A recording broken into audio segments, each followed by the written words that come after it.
Welcome back to another episode of the Crypto Serpent. And what I really like about new projects and when new things come out is the way the blockchain is going to change. It's going to change so much out there in the marketplace. And this is one of those classic examples, right? We look at cricket. Now, myself personally, I'm not, like a big fan of the sport or anything like that, right? But when we look at Cricket Foundation, which is a brand new project that is starting, and it is the world's first digital collectible marketplace exclusive for cricket. Now, often in crypto, you talk and you want to know about, like the, big, gigantic ecosystems, worth in the billions and billions of dollars, and everybody goes after that. But when you look at niche products and a niche market, certainly NFTs or a marketplace for cricket, it is a very niche product and it has its own little hub, its own little purpose. And that's what I find really exciting about things like this, right? So far they've got 35 cricketers, 11 ecosystem partners on board, and 9 countries already represented. Now, started all the way back in 2016 when they started to have the concept about creating the first blockchain of it. In 2017, it was the first native private chain that got built. So Zebi built India's first private blockchain. Then in 2018, the first NFT. So they launched that. And then in 2019, the first public blockchain. And then in 2021, when we look here, it says, we're now proud to present a native platform and token for cricket. So they're off, they're up and away. And that's what I find really, really, really, really fascinating. So a little bit more about it, right? So Zebi is the actual company. So it's India's first blockchain company, which hosts the Cricket Foundation and the world's first digital marketplace just exclusive for cricket. The platform has its own native token built on Cosmos. So it's built on that platform and that aim to incentivize all of its participants in the network. Now, when we look at, some of the cricketers that are already on board and what's, and this is early days, right? So some of the key features is that it brings cricket to the world of blockchain, and that in itself already has a niche audience already there. And there's huge potential in building a community of cricket fans, and blockchain will help bind the whole community together. And it is community owned. So the cricket is owned by the cricket community, and it is the first project designed to be owned by over 1,000 partners across the globe. Players, fans, clubs, franchises, boards, agencies, equipment manufacturers, game developers, academics, and literally anyone who wishes to be a part of the network will become part of the network. And so while today it's, a startup, essentially, it's been, in the making for a long time, but it is still early days. The incentive is that for influencers, ecosystem owners, supporters, and participants who hold the token will be incentivized and also get to use the token in the ecosystem. So the native token is called CRIC, which is the cricket tokens. Crick, I guess you could call it.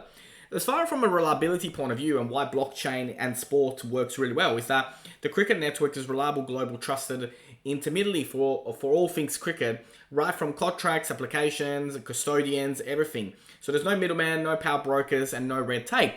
Which again, for me, sport and blockchain go really, really hand in hand. The other thing is, because it's on the blockchain, it is a fair system. So it is defined, owned, and operated by the cricket ecosystem. Stakeholders, players, fans, and the boards are a truly democratic network that is defined for the specific needs of the system. And so this is where blockchain and sport go really, really well hand in hand. And for me, I find that really, really fascinating. Now, when you are on the Cricket Foundation website, what you want to do is also click on the white paper. So when you are on the white paper, you can, you go to the main website, you click white paper, and you can actually read about it and actually understand it. So, this is a version 1, and, you just, go through and understand what they're trying to do, the case, the internet has changed the world in ways that has transferred all our lives, and blockchain will do that to internet it was originally supposed to do. So from a technical evolution, the operation side and how that works, how Cricket Nation will actually, how it will work. Obviously, what is cricket, so there's lots of sides to what this business will do. The way that it's community driven, how the token economics will work as well.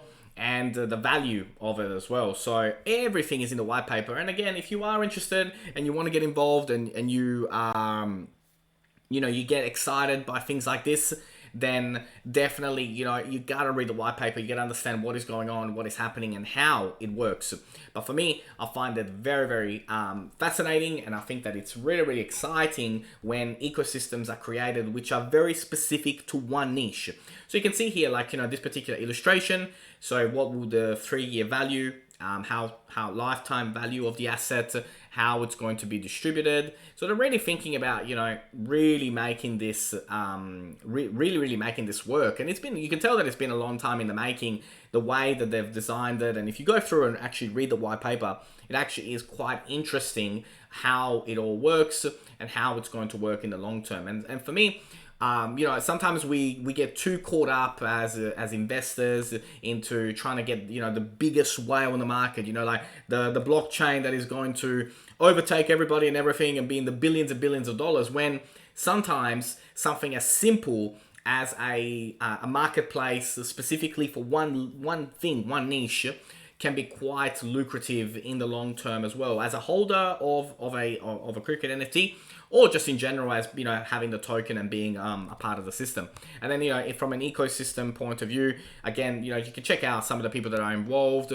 And then from the actual blockchain, you can actually go to cpb.cricket.foundation. You can actually see the blockchain in work in real time. So the latest blocks that have been built, and how it's all progressing, the amount of transactions that have happened, the amount of staking that has been happening, and all that. So very, very fascinating, very cool. And again, I wanted to bring you something a little bit different, just to showcase how blockchain is changing the world, is adopting and modifying the world.